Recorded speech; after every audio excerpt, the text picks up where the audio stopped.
Hello, welcome everyone to Unlocking Success for Struggling Adolescent Readers. As we wait just another minute for people to join us, now is a good time to review some of the technical aspects of today's presentation. Please check the audio setting on your computer as well as your speaker volume settings if you are having any audio trouble. If you're still having issues, please see our detailed audio troubleshooting file available in the resource list under the Q&A window. If the console freezes or you hear music after the presentation has begun, please refresh your browser. There are also some other icons that open some additional feature panels in our webinar console. You can read about today's speakers in the speaker bio window. Click the resource list to download a copy of today's slides and other resources, or join the group chat. Follow the conversation about today's webinar on X using the hashtag EWWebinar. We welcome your questions. Please type them in the Q&A box accessible through the tabs located on your console and not in the group chat. A certificate of completion is available to anyone viewing the event for 53 minutes or longer. A link to the certificate will be sent in a follow-up email. Finally, an on-demand archive of today's presentation will be available online in the next 24 hours.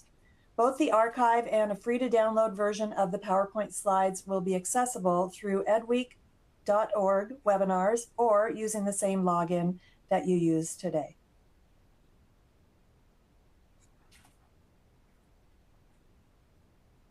All right, we will go ahead and get started. Welcome everyone again to Unlocking Success for Struggling Adolescent Readers. The science of reading has reshaped how we teach foundational literacy in elementary school. But what happens for students who reach 6th grade still reading below grade level? For too long, the answer has been not much. With this webinar, we aim to shift the conversation about working with adolescent struggling readers. We have an outstanding panel for our conversation today with expertise in research on adolescent literacy and in teaching struggling adolescent readers across a variety of educational settings.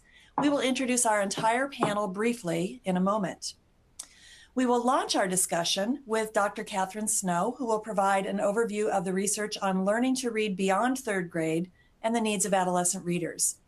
Then we will briefly introduce STARI, the Strategic Adolescent Reading Intervention, a research-based Tier 2 reading intervention designed specifically for adolescents who are reading below grade level.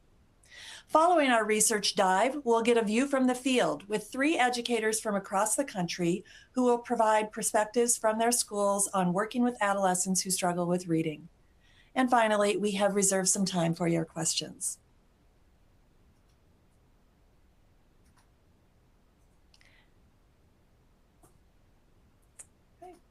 So let's dive in. We are your moderators for today. My name is Emily Hayden. I am a literacy specialist working with the Strategic Education Research Partnership, or the SERP Institute. I'm a former K-12 classroom teacher, reading specialist, and administrator for special education in Title I schools. And after my K-12 career, I was a professor and literacy researcher at SUNY University at Buffalo in Buffalo, New York, University of Nebraska, Omaha, and Iowa State University. Hello, everyone. I'm your other moderator for today's conversation. My name is Kayla Jones. I'm the other literacy specialist with the SERP and STARI team. I'm a former high school AP educator, curriculum lead, ELA content specialist, and college advisor with, for Title I schools in my hometown of Miami, Florida. We are delighted today to be joined by Dr. Catherine Snow, John and Elizabeth Hobbs Research Professor of Cognition and Education in the Harvard Graduate School of Education, who will help us gain an understanding of learning to read beyond 3rd grade and the needs of adolescent readers. And following our time with Dr. Snow, we will focus on practice with a panel of educators from across the country. Jennifer Joint is Superintendent for Community School District 8 in the Bronx, New York City. Melissa Delgado is a teacher at Markham Middle School in the Los Angeles Unified School District. And Janae Dax is a reading specialist at Sauk Prairie Middle School in Sauk City, Wisconsin. We welcome all of our panelists. We're going to start with Dr. Snow. Let's begin by getting a sense of the dynamics and the research behind learning to read and adolescent readers. Welcome, Dr. Snow. So Dr. Hi. Snow, we've heard a lot about the shift after third grade from learning to read to reading to learn. However, learning to read extends beyond third grade for many students. So what are some of the strengths and challenges that adolescents who are still learning to read bring to the reading task? Well, let me start by saying that the learn to read, read to learn dichotomy is an oversimplification, as are many handy little mottos in education. Kids can learn through reading well before third grade, and they should be reading to learn before third grade. But after third grade or fourth grade, it is clear that there's a much greater emphasis on reading for purposes of learning in the content areas, and much less emphasis on, and probably less expertise in, supporting students as they learn the skills they need to do the kinds of reading that they're now increasingly being asked to do: reading for learning, reading for synthesizing, reading for critiquing. The challenge is, of course, that if we assume that kids have learned to read by third grade, that any ongoing struggles in the adolescent period are seen as problematic rather than legitimate targets of support and instruction for those later grade, middle grade, and later grade teachers. And it's easy to think there's something wrong with the kids, or there's something wrong with the first grade teachers if kids are still struggling. But it's absolutely understandable that kids will still struggle. Reading is, it's the term reading represents what actually constitutes very different tasks in the early grades and in the later grades. At reading, the skills needed to read get broader and broader as we get older. And those new strands of skill are ones that many students haven't had an opportunity to acquire. And some students can acquire them automatically in the process of struggling with text or sailing through text. Others actually need a lot of support and guidance in learning those new skills. Okay. Thank you for that kind of broad overview. And as we think about this question a little bit more, what are some key differences between elementary aged readers and adolescent readers that come into play in this?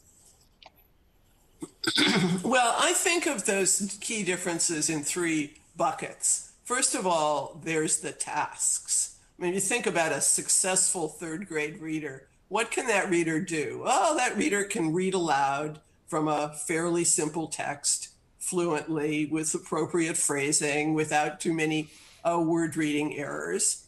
And maybe at the end of reading a text can tell you the plot of the story, can tell you the color of the jacket the little boy was wearing, can tell you, what the problem was, how it got resolved. But that's a rather simple set of tasks, as opposed to the kinds of tasks that we ask of 8th graders or 10th graders. Read a chapter and pull out the most important information and synthesize it to explain the causes of the American Revolution, or the consequences of the treaty that ended the Civil War, the surrender that ended the American Civil War. Those are much bigger tasks, the tasks that require collecting information from many parts of the text, integrating it, reviewing it, integrating it with what one already knows. The texts that one encounters in those later grades are full of longer words and more complex syntax, more complex grammar. So the texts get different, and the tasks that we ask students to accomplish get much more complicated. So that's one source of difficulty. And if students haven't had the support to understand those different words and grammatical structures, if they haven't been given practice with those more complex interpretive tasks, then it's not surprising if they struggle. Another domain of difference, though, is the accumulated experiences of the reader. I mean, first graders go to school expecting to learn how to read, and many of them are successful in that task of learning to read in first grade. And so their accumulated experiences are positive and rewarding. The ones who do struggle in first and second and third grade accumulate a lot of negative affect around reading, a lot of sense of failure and frustration. And they take that with them into confronting these now more difficult texts and more difficult tasks. So it's not surprising that you get fourth graders, sixth graders, eighth graders who don't want to read, who turn into class clowns when they're given literacy tasks, who resist the ongoing process of learning to read, which constitutes a minor struggle for many, but a much more emotional struggle for some. And the other difference is just the developmental stage these kids are at. I mean, first graders are used to being told what to do. They're compliant. They're amenable to doing boring things like filling in worksheets. Fifth graders know what's interesting and what's not interesting. They know what engages them. They know what an authentic learning task is. And they're much less patient with adults telling them to do dumb things or things they consider dumb. So they're developing autonomy and executive function, and they need to be treated as if they actually have some control over their own learning trajectories. So those three factors, the more difficult texts and tasks, the accumulated frustrations that some learners have experienced, and the need for autonomy and engagement and self-directed learning combine to make middle grades reading instruction or learning contexts really quite challenging for many students. Mm-hmm. And very different from elementary settings, as you noted. Yeah. Very different, because the primary grade kids they're still with us, they're still willing to do what we want them to do. That's right. That's right. So what does strong literacy instruction look like for these students in grades 6 and up who've kind of have these new characteristics and past experiences that might not be great? What does strong literacy instruction look like for them? Well, I'm going to stake a claim here, and I would love to hear the panelists respond to this claim, because I think that strong literacy instruction is really strong instruction in the content areas, strong instruction about topics that kids want to learn about, want to read about, want to argue about, want to write about, in which literacy is subordinated to content. In other words, the literacy skills are tools which we will acquire, which students will acquire, if they, with appropriate support, if they're needed to achieve the goals that they have in the context of authentic learning tasks. Now, there are a lot of inauthentic learning tasks that often get assigned in schools. Inauthentic learning tasks like read the chapter and answer the questions at the end, when students don't really understand why they're meant to answer the questions at the end, or worksheets, clearly inauthentic learning tasks. So let's think about learning tasks that kids can actually understand the point of. Write a report about the causes of the American Civil War. And here's a chapter that has a lot of information in it, some of which might be relevant to writing that report. Well, that's a much more authentic learning task because kids aren't just looking in the chapter to find the answers to those questions. They're actually having to synthesize the information in the chapter to answer a potentially engaging and important question. An even more authentic learning task if they're actually writing that report in collaboration with a classmate, where they have to agree on what the crucial information is, what to put in and what to leave out. That's the kind of learning task that replicates what people do in offices all the time when they summarize reports, or what they do in university classrooms, or what they do in real world contexts. So I think that I have great faith that the adolescent readers, even ones who maybe struggle with some of the technicalities of reading, will be more successful if what they're doing, even if it's a harder task, like write the report in collaboration with your classmate, if they understand the point of what they're doing. So I think adolescents are motivated to integrate, to find facts that would be answers to questions. But if they're asked to do that in order to amass evidence to support a position that they're trying to argue for, or if they're reading and extracting information from a text in order to write a protest letter to the principal, or in order to build an argument that they can take home and make to their parents about why they should have a later curfew, that authentic tasks like that always are going to benefit from literacy skills, from having read, written, and talked about the issues that are involved. And yet those are much more engaging tasks than the ones we often concoct as ways to practice reading or practice writing. Yes, agreed.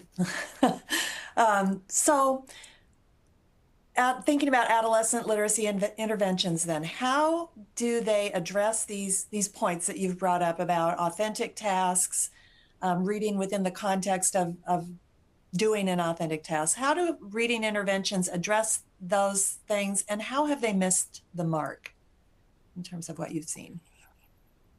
Well, obviously there are a lot of different reading interventions. Many of them, unfortunately, that are used with adolescents are really just slightly grown-up versions of the interventions we use with second graders.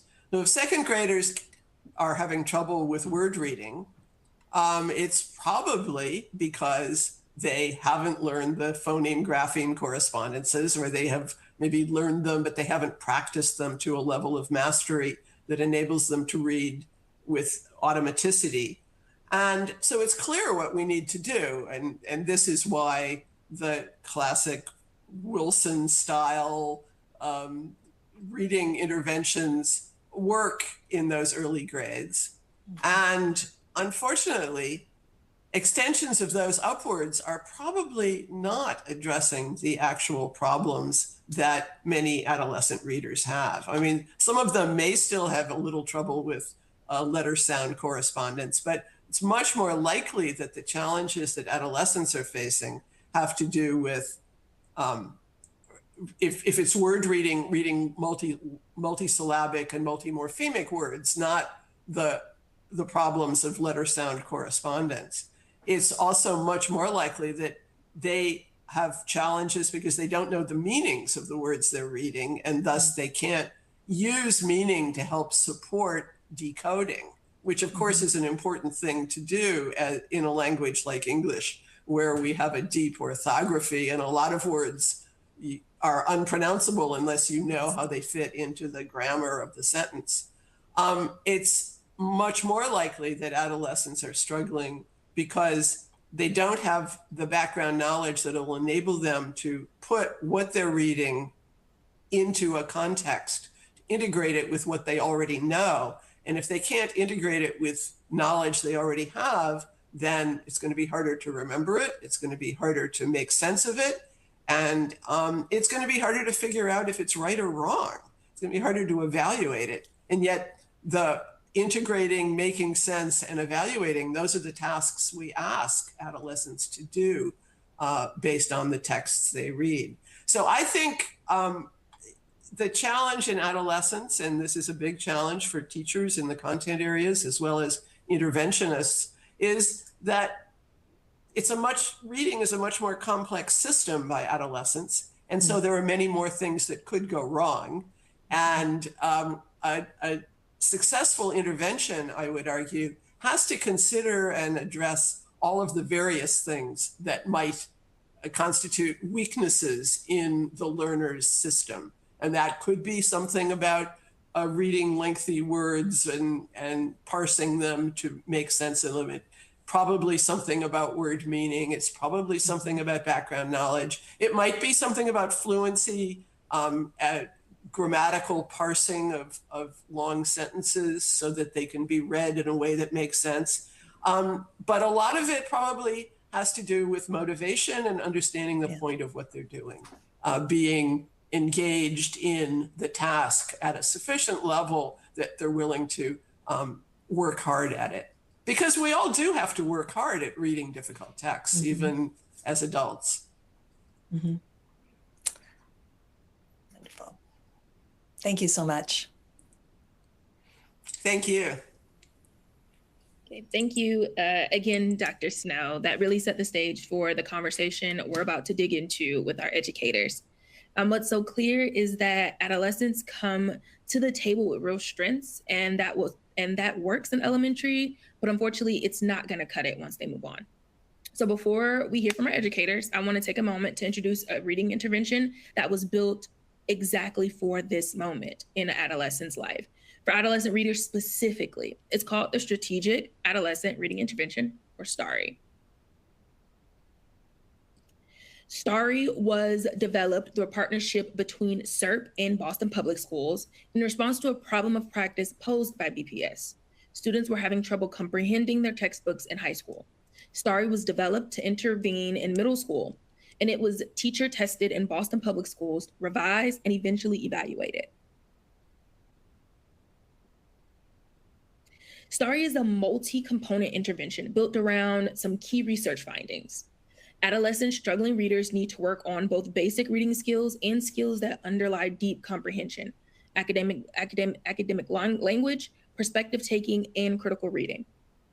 Next, texts need to engage students with issues in their lives, in their world. And peer talk about text can develop reading engagement, perspective taking, and critical thinking. So now we're going to watch a brief video sharing educator and student perspectives on STARI.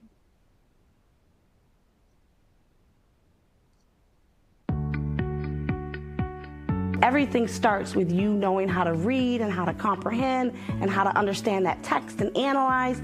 Without the basic foundation, kids are just not going to do well. One of the challenges of teaching reading to adolescents has to do with motivation. Especially with our low-level readers, their interests don't necessarily match up with books that align to their level. And so students get bored. Students feel like the text is too easy, it's babyish. The Strategic Adolescent Reading Intervention, or STARI, was designed to address precisely these challenges.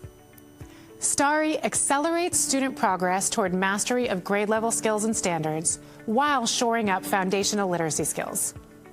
Different from other reading interventions, student motivation and engagement are at the heart of STARI's approach. STARI has helped me become a better reader because talking with others and hearing the opinions of others can help me learn more about what I'm reading about. STARI is rooted in the research on effective reading instruction and on student motivation. And it has demonstrated effectiveness in rigorous evaluations, including the highest tier for ESSA, evidence-based reading interventions. STARI is designed for adolescents who read 2 or more years below grade level.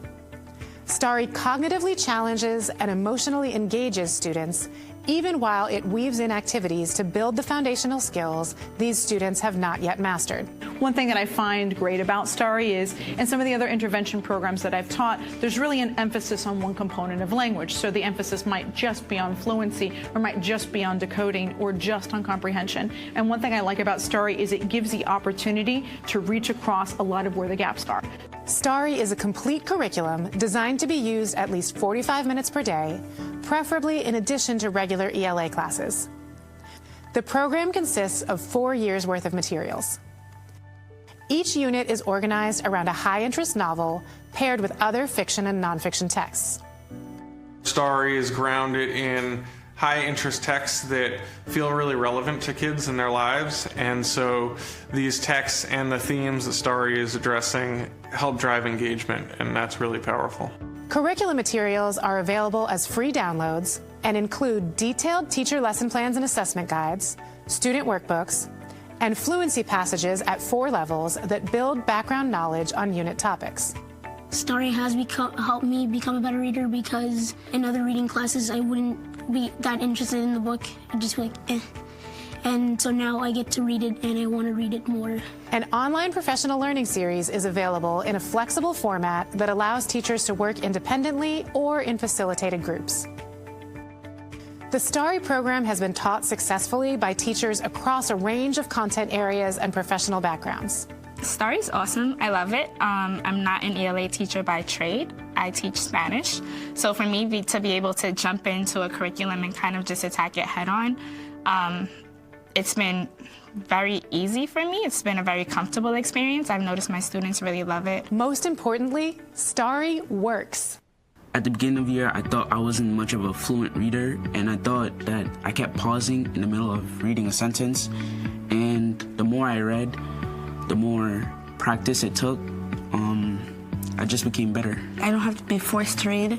I don't have to be told to read. I just go on my own and read because I want to, not just because I need to. My advice to principals wanting to implement Starry that you must do this, especially if you know you have kids that are 2 to 3 grade levels below.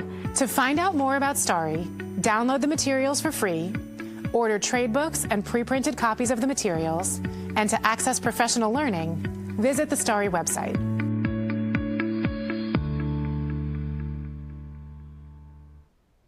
Okay, so to take this research into the classroom, we're going to now bring in our panel of Starry educators.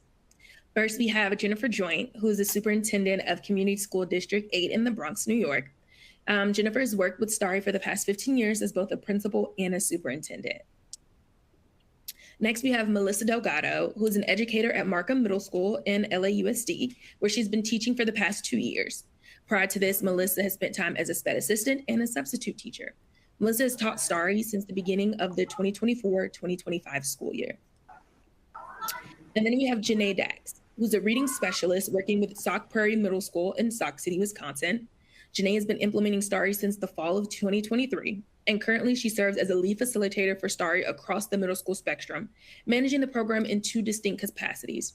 One as a program coordinator, where she oversees the implementation of Starry in reading support classes, and as an interventionist, where she runs her own intervention groups, Starry intervention groups for 6th, 7th, and 8th graders. Welcome all of you to our conversation. So we have a series of questions we want to ask to just get a sense of how Starry meets the needs for adolescent struggling readers in ways that align with the research. For the sake of time, we've asked just 2 panelists to respond to each question. So I'll start with you, Jennifer. What made you decide to use Starry, and what was the need, and how does Starry meet that need? Thank you. I mean, in the introduction, you noted I've used it as a principal. So I was a principal in the South Bronx for 11 years. And it was a major issue that when students came to my middle school in 6th grade, they couldn't read, or they were reading behind grade level. And as we've noted, 2 years behind grade level in the case of Starry. And as was already stated by Dr. Snow, a lot of times those intervention programs, I'll say, are childish or babyish, and they really don't meet the needs of adolescent learners. What hasn't been mentioned is that adolescent part, right? Kids need to want to engage in the interventions that we present to them. And if it's babyish or beneath them, we're not going to have that engagement. what I noted with Starry as a principal who's really looking into the research to say, what do I do about this problem of practice? And luckily I was paired with Starry. It does all the things. It not only focuses, when we think about science of reading, it not only digs into the fluency and the decoding part, but it presents real texts that are close enough on grade level that kids are willing to engage. They meet the needs of their wants and desires to have a real book, not something that's beneath them. And the topics, as said in the video, are of interest to them and relevant in their lives. Another key component of Starry is the discussion aspect. It has a lot of partner work, peer-to-peer conversation, and debate. And so we're not just reading in isolation, but we're really engaging the kiddos that are in the Starry intervention class with their peers, in addition to being with the teacher. And they also have a sense of accomplishment because they've actually read books at the end of this intervention, which isn't true. We heard Dr. Snow talk about something like Wilson. Yeah, we're leaning into the science of reading, but in middle school, we want to have that accomplishment of actually reading a book, that it's applicable to grade level work.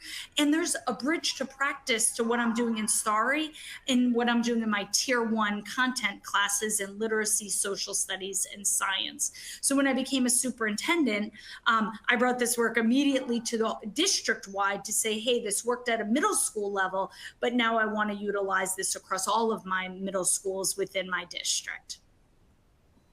That's amazing to hear. Janae, same question. What made you decide to use Starry? What was that need, and how does Starry meet that need? Yeah, thank you. Well, like much of our state of Wisconsin in 2021 and 2022, our testing scores show that while many students remain proficient, a lot of our students fell into that basic or below basic category. And data from this period showed that students that were reading 2 or more years behind grade level were not catching up. They weren't closing that gap through just our ELA curriculum alone. So that ELA curriculum that we had was often focusing on that high-level literary analysis rather than that foundational fluency and decoding skills that they still needed. And so they were lacking in those skills. So we were seeking something to help fill that gap. And so we sought out Starry, and Starry was selected because it addressed the logistical and pedagogical gaps that we had identified. And the program's design targets that precise middle ground that students need. It's rigorous enough to challenge them, but structured enough to support that decoding and fluency. And as Dr. Snow mentioned earlier, the authenticity. It's really emphasized in Starry, and it truly draws our readers in. And because it provides that relevant, age-appropriate themes. And it respects their maturity while building their skills. And then lastly, it's proven success. The alignment has translated into sustained engagement, and we continue to see measurable success with the program to this day. That's amazing to hear that on both sides of the country, Starry is able to meet those needs for your students. Melissa, I want to ask you, can you share a specific story about a student who initially struggled with reading and how Starry may have helped transform their relationship with reading? Yes, so I just like to echo what my 2 previous colleagues had mentioned, because there definitely is a measurable success, and what I'm about to share now is just evidence of it. So I have a student by the name of Roxanne who came into class reading at a 3rd grade level. And although Starry just has really helped her grow confidence. And so like Dr. Snow mentioned earlier, that a lot of times, like I came in knowing that sometimes children lack motivation. And so 2 years ago when I came in and, was going to start teaching this program, I'm like, well, how do I get them motivated? And so with Starry, after a couple of months, I've just noticed that the confidence they gained really motivated them to move forward with participating. So Roxanne, for example, she's one that her confidence has grown so much. And a lot of this confidence is harnessed during day 1 and day 2 structures and guided readings with their partners. So at first, she would kind of hesitate when it comes to coming across multisyllabic words or tricky words and phrases like the curriculum calls them. So she'd sometimes lose her place, or she'd pause too long or not long enough, and so it would disrupt her flow. There were moments where she would quietly avoid reading out loud, or she would look for her partner for support before even attempting the word. And you could tell that it wasn't lack of effort. It was just, she was engaged. It was just that uncertainty that impacted her confidence. So what really is shifting for her isn't just learning different strategies that Starry provides, but it's really just the way that Starry is designed. So the structured fluency routines, the guided readings, it gives her repeated and supported opportunities to practice reading and participating in a low-risk setting. So for example, during partnered timed readings, they're instructed to first read silently and then read out loud for 1 minute with their partner as their partner tracks their words per minute. And so it keeps both students just accountable and engaged while they're participating in this fluency routine that is happening 2 to 4 times a week. So she was able to, I've noticed that rereading the same passages, again, just helps her with this confidence. And over time, it's helping her build her fluency and confidence as a reader. In addition, so in addition, partner reading and discussion play a huge role in her growth. And overall, I'm going to give her a shout out because she did come in at a 3rd grade level, and she has gone up an entire grade level according to her iReady data. So she almost met her stretch goal. But I would say that it's just these consistent routines and peer support that really contribute to her structured expectations, like responding to a partner or explaining her thinking. It allows her to stay engaged even when the texts become challenging. And yeah. That is awesome to hear. And we know this is just the beginning of Roxanne's acceleration. So Janae, I want to throw this next question over for you to start. When schools choose not to adopt Starry, it is typically not because they don't think it's going to be, the work is going to be valuable. It's merely like the logistics aspect. So like scheduling, staffing, and those of the sort. From your perspective, what advice would you give schools or districts about how to make Starry work?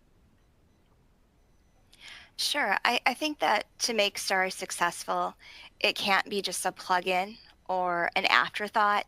I really think it has to be a core component of your instructional ecosystem, if you will.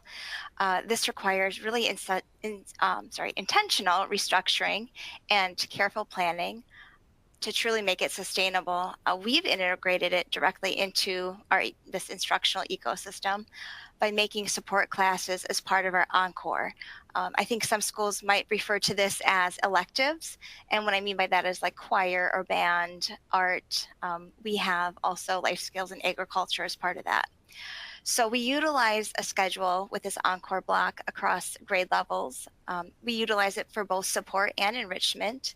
And while students enjoy a variety of those classes, as I just mentioned, we give the students who need support for literacy Starry every day. And that ensures that they get that consistency required for growth without being pulled out of a core instruction. I see it as a win-win for staffing as well. We leverage the expertise of our classroom teachers for 40 minutes of that Encore block to lead Starry. And I also want to note that our schedule is built to protect teacher prep and team meeting time. So we're not taking that time away from them to prevent burnout and to keep our staff energized. And also flexible scaling and mentorship. So we typically run 2 to 3 Starry sections per grade level, anywhere from 20 to 45 students. And fostering a culture of mentorship, we've successfully onboarded new teachers, and they're really eager to pick up the curriculum. And that's been ensuring the program's sustainability. And it's never tied to just 1 or 2 specialists. We've expanded. So I guess in short, it's not about finding more time. It's about creatively restructuring your day and prioritizing that literacy growth. That is awesome. And as a former educator, I know your teachers thank you for thinking of them as well as the students in that scheduling. Jennifer, you've spent time, as you mentioned earlier, as both a superintendent and a principal in this. So I'm excited to hear what your answer to this question is from your perspective. What advice would you give schools or districts on how to make STARI work in their respective area? Very similar answer to Janae with some slight twist. I like the encore, as you're calling that time period. What we've instituted, one, as a principal, I instituted it. So for 11 years, I had something called the strategic reading period that was within my school day, where everyone engaged in a literacy block outside of their tier 1 literacy block with their core curriculum. And that's where students engaged in, if we think of MTSS, multi-tiered systems of support, they engage in either intervention work with literacy or enrichment work with literacy, depending on the results of their screener assessments and their diagnostic assessments. The diagnostics is where we verified risk of students to determine if they needed an intervention or not. And then depending on how many grade levels they fell, STARI was just right for my middle schoolers who fell within that 2-year gap from their current level of performance to their grade level of performance. I then took that and brought that to a district level where I oversee 36 schools. And in the South Bronx, as I mentioned, where my district sits, we span from Hunts Point and Morrisania through Soundview and Throgs Neck. We're only at 40% proficiency. You know, Janae mentioned some statistics previously. And so we have a real need for MTSS structures. And so I brought this strategic reading period to the entire district. And so in my district, every student in grade 4 through 8 engages in a strategic reading period within their school, where we do literacy things in the MTSS diamond, I call it, either intervention or enrichment. And that's where STARI falls and fits. You've got to be all in. It can't be an extra thing. I agree with my co-panelist, Janae. It can't add more burden to a teacher. It can't be something extra. This is part of the curriculum. And so if in District 8, where I'm the superintendent, or if you were a teacher when I was a principal, this is part of your workload. You might teach math, Core 1, but you're also going to teach either an intervention or enrichment program. And for the sake of this conversation, STARI. And so that is part of your regular teaching load, but it is a period where we can activate all staff to teach within this strategic reading period. So I'm not just looking for 1 or 2 teachers to teach STARI. In order to bring the class size down, I have everyone teaching during this strategic reading period, regardless of your certification area. We also train our paraprofessionals or our school aides, depending on where you are in the country. We represent the whole country, I think, here on this panel. So any school helper. We're also activating community folks where we are training them to be in the classrooms along with certified teachers to teach interventions such as STARI. I also just want to note, as it's in the question, it's not necessarily about STARI in and of itself, but it's the scheduling and it's the materials. You heard in the video, and I just want to echo it. One thing that really brought me to STARI is you can get the materials for free. It talked about printable downloads. I mean, that is a win-win because in some areas of the country, like New York City and the Bronx, money could be tight. And so this was really financially hit the point where you print them out. You create binders of teacher materials and student materials. So you can't say money's an issue. The only thing is you got to get the novels and you've got to make sure that the kids have access to the text. And training is really important. I don't want to set my teachers up, and more importantly, my students up for failure by not providing the training. So that ecosystem, as my co-panelist said, is really making sure you have all the materials, you have the training, and then you create that system, whether it's the strategic reading period for me in New York or that encore period that we heard about from Janae. It's really creating a system for success. That's awesome to hear. And just to touch on a few things you mentioned, you said you have community folks and teachers, regardless of their certification, teaching the class. And so for our audience, STARI is scripted enough for teachers who have not been certified in reading to be able to teach as well. So now we're going to end this amazing conversation with a lightning round. So it'll be just one question for each of our panelists. Janae, we're going right back to you. In addition to assessment data, what changes have you observed in your students' reading confidence and their willingness to tackle challenging texts? Yeah, thank you. So just to touch on that assessment data, our state and district reading scores have grown substantially. But more than that, Starry has really transformed the reading experience for our students, creating a place of anxiety for some of our readers, right, to a place of agency for our students. And the safety of small groups, I think that the mask of the struggling reader comes off, and students who may stay silent in a room of 30, they have this freedom to think aloud. If they mispronounce a difficult word, they can do that without feeling embarrassed. And they have a space to debate complex social issues with their peers in real time. It really creates a low stakes environment. It allows them to take necessary academic risks that maybe a larger classroom stifles. And by practicing these heavy lifts daily in a supportive setting, they aren't just improving their scores, they are building a newfound sense of self-efficacy. And they're no longer seeing complex text as an impassable wall, but as a challenge that they finally have the tools and the confidence to tackle on their own. And I can tell you, it's been an amazing transformation for so many of our students. That's amazing. You said from anxiety to agency. That's such an amazing thought for some of the students. Melissa, how has implementing Starry influenced your overall approach to teaching reading? Yes, so going back to the ecosystems that both colleagues also talked about, it makes a lot of sense just in regards to the consistency that, I myself have to keep within my classroom, because I do teach 2 other different subjects. And so I have to make sure to maintain the consistency within the Starry, because all of these skills are transferable skills across all subjects. And so implementing Starry has really shifted my approach to literacy, just by highlighting the importance of the structure and the consistent routines for our struggling adolescent readers. So it's not just about teaching a skill once, it's about giving students the repeated, meaningful opportunities to practice that skill in different ways, such as fluency work, partner reading, and discussions. Even when these skills show up in different contexts, so like in ELA, the familiar structure remains. In ELA class, we read 2 to 3 different anchor texts. And even though the partner reading may look different on the Promethean board, the routine stays the same as I let them go and either do partner reading, independent reading, or if I'd like to set the tone, then we start with the teacher read, but they follow. So these routines just become transferable across the content areas, and it allows students to apply what they've learned beyond just one setting.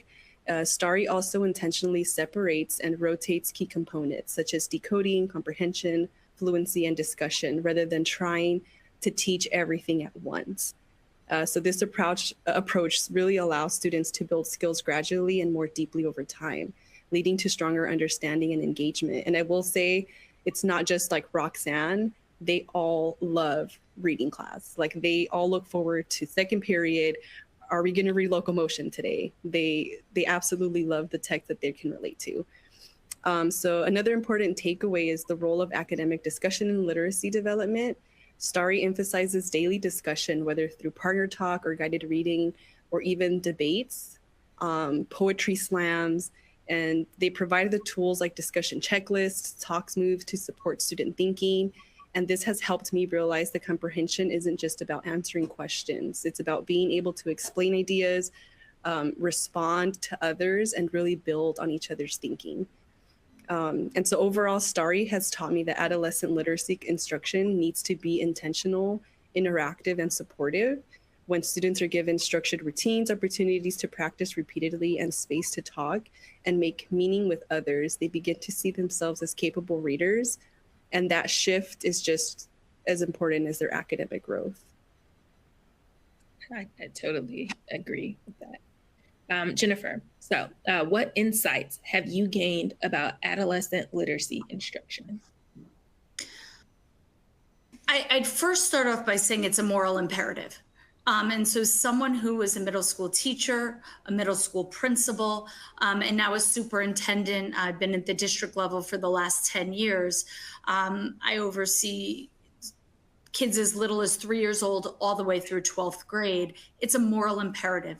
If students are coming to your middle school and they're not reading on grade level, it is our moral imperative to teach them how to read. And so that's what I've learned. That's an insight that I've gained.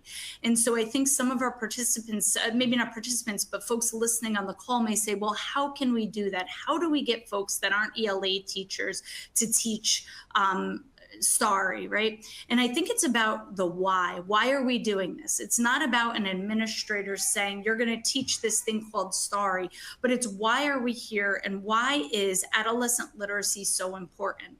Oftentimes folks get into teaching, I'll say reading or literacy at the middle school and high school level to teach a book or to teach this great classic novel that they read.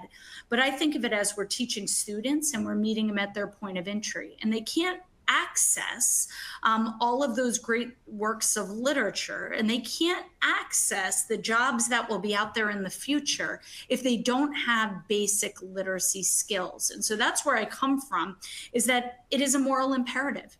And so when I start that as our why for my teachers that work for me, whether it's at a principal or at the district level, or now my principals that work under me at a district level, that's our moral imperative.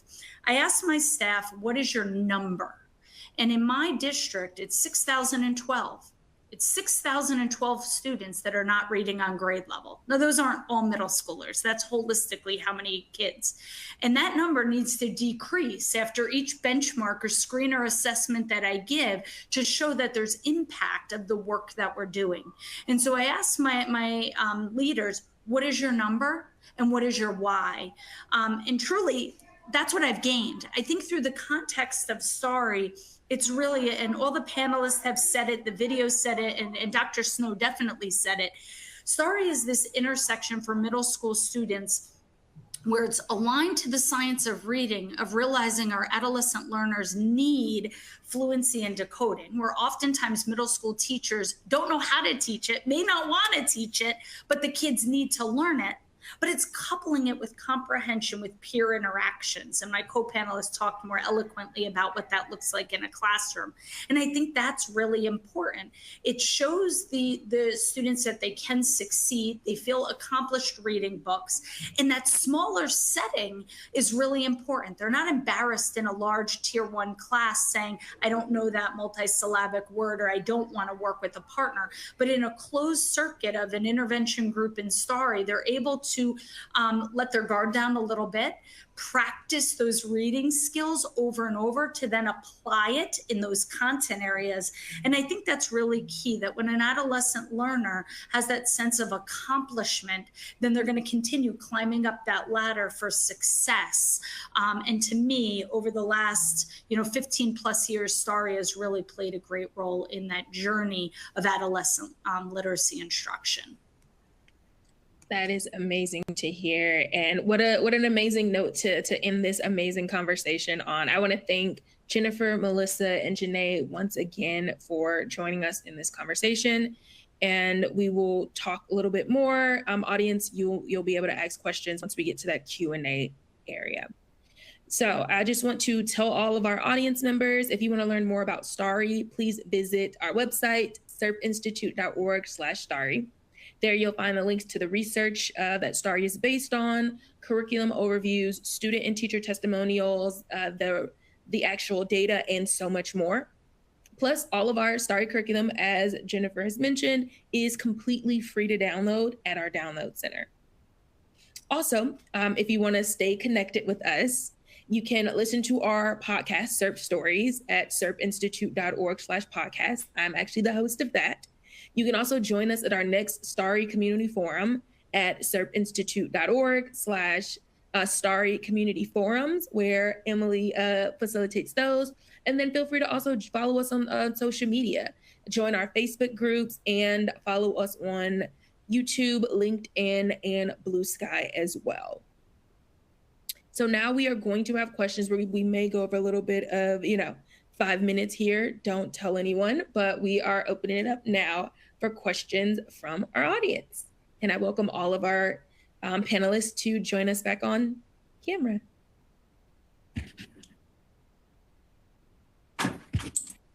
Kayla, while you've been moderating our terrific panel, I was looking through the Q&A and there was a question about assessment. Is it okay if I jump in and kind of answer that one?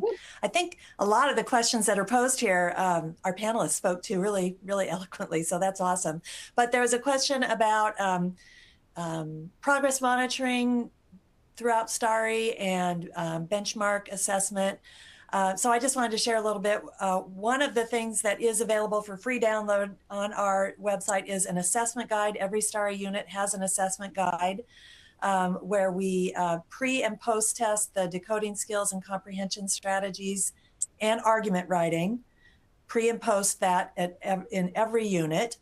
And in addition, so we have those pre and post assessments in the free assessment guide, and we also have progress monitoring activities for every unit, and those are all laid out in our assessment guide. Additionally, as far as benchmarking, we have purposely not added a lot of assessments because kids are so tested anyway. So a lot of our progress monitoring is around collecting activities that kids have already engaged in the STARI unit and using those to assess progress. However, we do have a table that we can provide to you with a lot of the assessments that are typically used in schools and kind of where we align with that. You can email us at info@serpinstitute.org and ask that question and we will share. We also have partnered with, if you need an additional assessment, we have partnered with CAPTI for the Read Basics assessment, and you can find information about that on our website as well. A number of schools we work with have used Read Basics and found that to be a really excellent kind of norm-based, norm-referenced, standardized assessment as well. So I wanted to talk about assessment a little bit there because I didn't hear that in our conversation. No problem. So one of the questions that was highlighted for us was, will this system help support our EL learners? I'm going to give would any of our panelists like to answer that first? I get a chance to answer that. How does STARI support our English learning, our English learners?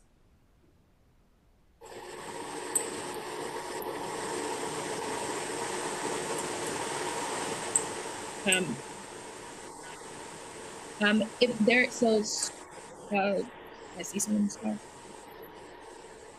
Okay.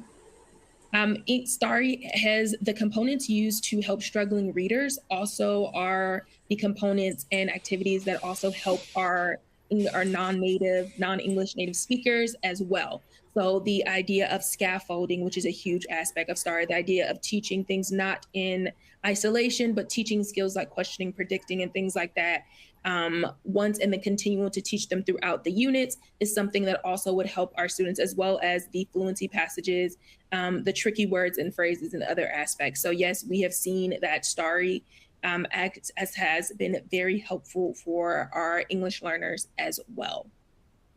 And lots of vocabulary work too. So if you've looked at STARI lessons, we do vocabulary work every lesson. So academic vocabulary as well as vocabulary needed for comprehending the passage. And that's something that we're working on adding for our updated versions of STARI as well. Language dives, so really, which are a research supported activity for English learners. So really, we're building in activities to really take apart figures of speech or idioms or grammatical structures. That's being added to our curriculum as well. So all of those are good supports, I think. Another question here is talking about STARI being used in high school. How have students responded? So STARI, we recently completed Series 4, and it is now out for consumption for the schools. It is a complete high school unit, and we have seen a lot of teachers. We have heard from teachers and how effective this unit is. similar with the other 3 series. It is about, it's with texts that are interesting and engaging for students at a high school level, which tackles topics that high schoolers would be interested in, but also still at a just right reading level so that students don't feel like it is too difficult for them to understand or grasp or even comprehend the conversations. So they're still having conversations that are engaging while with such topics. I just want to ask the panelists, have any of you used Starry in high school or or that experience? Yes, I have. So same thing to what you're saying.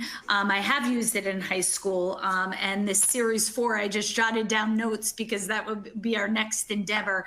But we've had no problems with the engagement of high school. And so as I mentioned before, that strategic reading period, that is all the way through high school as well. And so if students need the support, we have used Starry mostly with our 9th and 10th graders to support their adolescent reading. Thank you for that. Thank you. There's a question here about using Starry in teacher preparation programs. I was a former professor, teacher prep person here. That caught my eye. All of our teacher lesson plans, student workbooks, fluency passages, assessment guides, all free to download on our download site. The novels and nonfiction texts that students read for Starry, they are generally books that have been out for a while that you could get at the library or find very inexpensively on book selling sites. So I can see this really having great application to preparing teachers to work with readers. There was also a question about fictional texts that may not lend themselves to an authentic task. So in every unit of Starry, there is a nonfiction and a nonfiction text or collection of texts as well as a novel, because we think both of them they work really good together. And so the conversations that students have about a specific theme, they get the history or the nonfiction aspects, but then also they get a story that talks about those things as well. And we've noticed that both of those work together very effectively with our students. So while it might not be specifically a thing that tackles the character specifically, it's the concepts or the theme that they see throughout both the nonfiction and fiction texts that work together.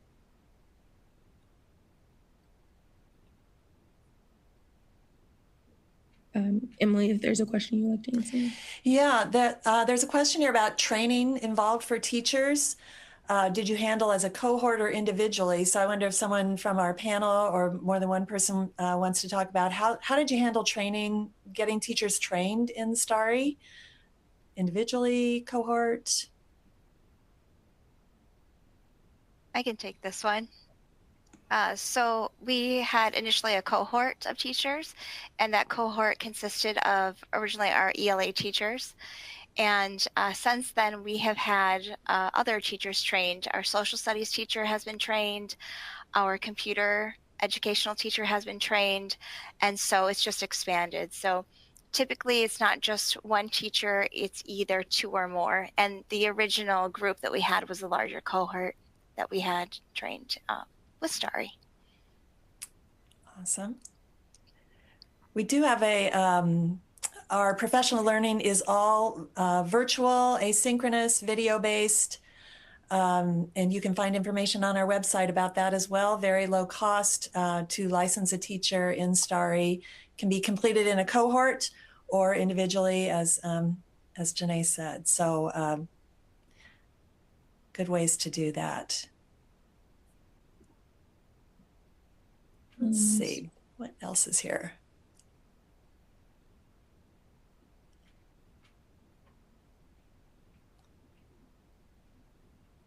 There's where can I find the scope and sequence for the program? So our scope and sequence are found on our website, serpinstitute.org/Starry. That's where you can find all of the materials, the lesson plans, the workbooks, as well as our scope and sequence in our lessons at a glance as well.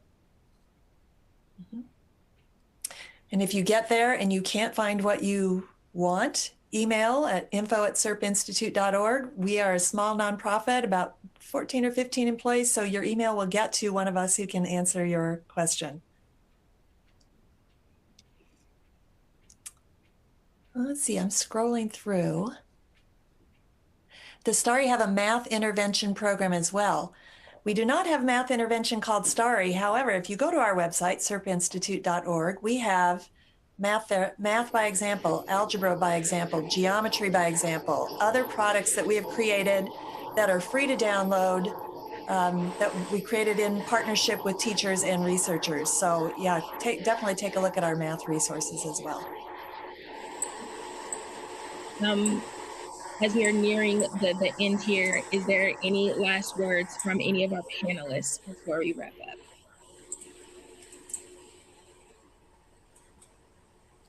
up? Oh.